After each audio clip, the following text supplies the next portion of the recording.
pimeydessä taas kerran. Tänään on tiistai, 4. treeniviikon avaus. Vuorossa olisi 4 kertaa kilsan veto ja semmoista 10 kilsan kisavauhtia. Alkulämppäri meneillään.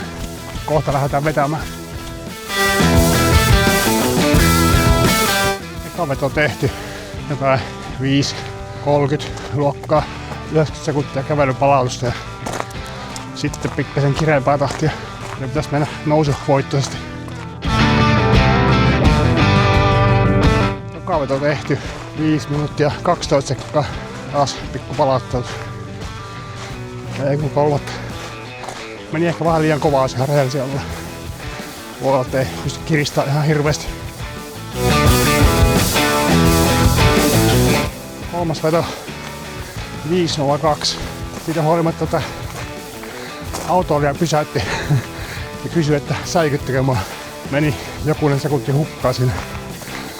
Mutta nyt on hyvä vauhti siitä huolimatta.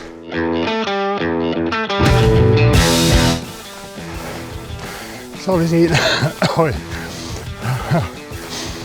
Mika otti koville. Pakko myöntää. 4.56.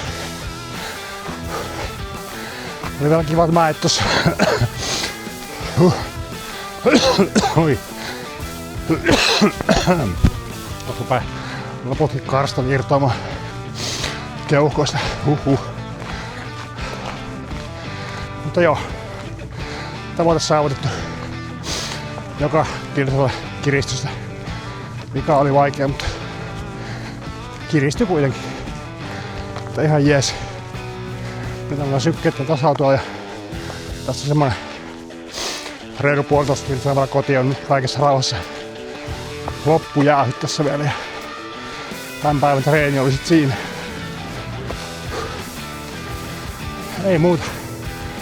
Palataan astialle seuraavalla videon tapaisella. Kiitoksia katselusta ja jos et ole vielä tilannut kanavaa, niin pistä tilaksi ja hyppää mukaan mun matkaa Kaldaelin satamaan. Kiitän.